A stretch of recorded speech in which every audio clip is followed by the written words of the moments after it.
Well, it's like I said, it's really sad.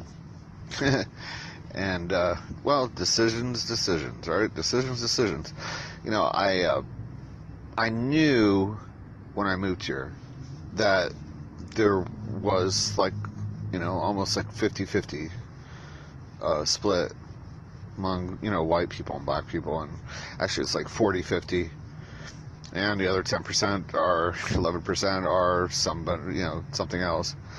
Um, but I never really anticipated the level of discrimination, and that I received here by black people. And I mean, and it's like I say, it's not everybody, but it's enough to where it's very uncomfortable for me, because I'm dealing with like a lower class of people when I ride the bus, and when you go to the plaza, so you're dealing with probably like a lower class of people, that aren't very well educated, and they're just really dumb, ignorant people. But it just becomes more apparent with those types of people, because they're just either less educated or just poorer than other people, and they have to ride the bus. They're poor. I mean, I'm poorer than they are, and it's like I don't even I mean, if they had to live on the income I had to live on, like $5.50 an hour is what I get if I worked a full-time job. I mean, that's why it's like poor people. I'm poor. I'm poorer than all the people. Okay, unless they're disabled like I am. I mean, I am poorer than everybody else. That works. So, it's just not an excuse for that kind of behavior, and but that's the way it is. And I was hoping for a little more ethnically diverse area, like this, which I didn't think was going to be this much of a concern and a problem for me, and now it is. And it's like it's quite apparent that this is going to be an ongoing problem with these people. So, decisions. So now I'm looking at, well, I could always head out to Asheville, which is like 89% white. It is. It's 89% white people. Only 97,000 people, but they're all white. And 11% something else, whatever it is. So, so it's a very small population of blacks and everybody else, which is the way it is in most places. So, it just seems to me that that's probably going to be a better choice for me. I consider going out to Raleigh, but I don't know. I think maybe I should try and get settled in that somewhere, and it's not going to be here, unfortunately, because it's the housing problem, and it's people are gouging people for housing here, and it's really bad. So I mean, people are making like $10 an hour working at Walmart here. $10 an hour working at Walmart. So they're making very good money working at Walmart. And so, but places like, because I've talked to the guys over at Circle K, they're only making minimum wage, like $7.45 an hour or whatever. And, that's still more money than I make, so, I mean, they have lots of money to live on. I don't. So this has really caused me a lot of problems trying to find a place here. Just finding something affordable within my price range. So, now the problem becomes, well, now what? So I'm thinking, well, maybe move to Asheville.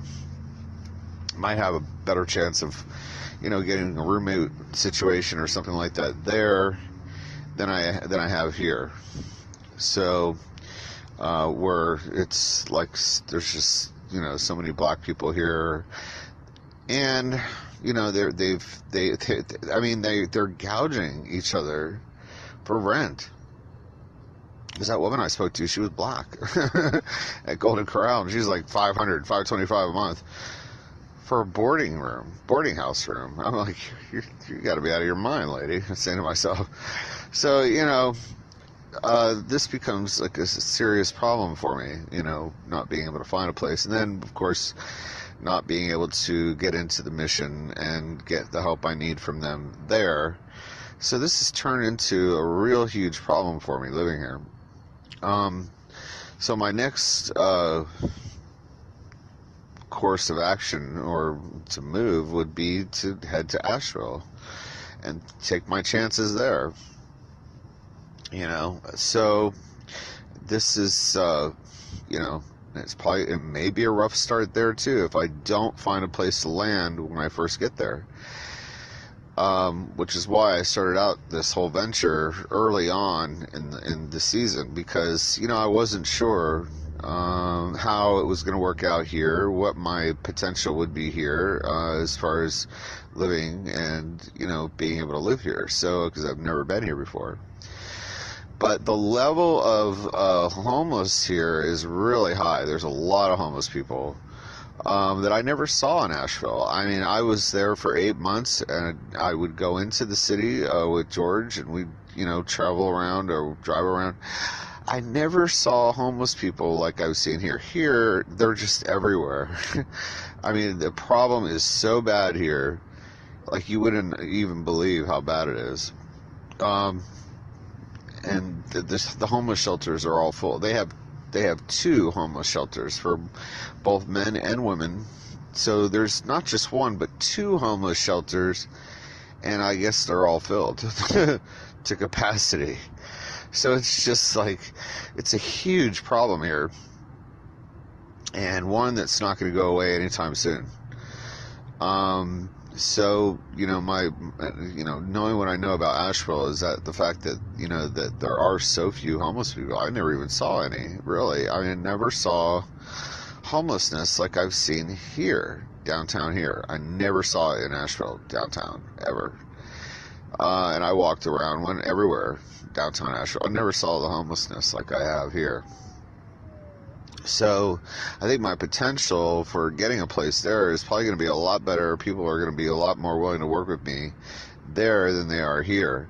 From what I experienced in the 8 months I lived there, they were a lot more helpful, with trying to find people a place to live there, no matter what your condition was. So,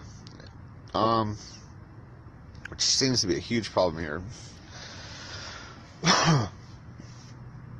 Because you have, this racism thing, from black people, and, they, like I say, it's a real problem here, and it's really sad because I was hoping it would be a lot more open and open-minded, and because there is such almost a 50-50 split, a 40-50 split or whatever, and, it's going to be, much better experience than what I've had. So unfortunately that's not the way it's going to be. There's nothing I can do about it. So my only option now is to figure out what I want to do and where I want to go from here.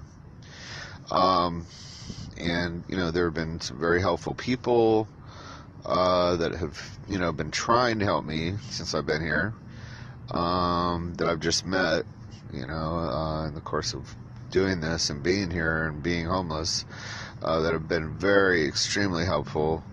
And I'm very grateful and thankful to those people. They've done more than my family has ever done for me since I left home. So it's since I left Florida or anything like that. So they have just been, the people that have helped, a few people that have helped, been really great. And so, I'm very thankful for that. But unfortunately, it's just going to be too much of a struggle for me, to bear with, the fact that I have a service dog, and there's just, this, huge problem here. with homelessness and discrimination. So, it's like whammies, like big whammies that I can't overcome. They should be able to overcome it by now, but obviously they want to, live like in the 1950s and think, it's still, there's still, this race, playing the race card thing. And I don't get it, because I don't even play the race card. I don't even play that game. And, it's like, it's not something I even want to be associated with. So, which is why I'm probably going to have to leave here. I'm probably most definitely going to leave here. So it's, going to be a quick move probably at the beginning of next month. And we'll see what happens from there. So, bye.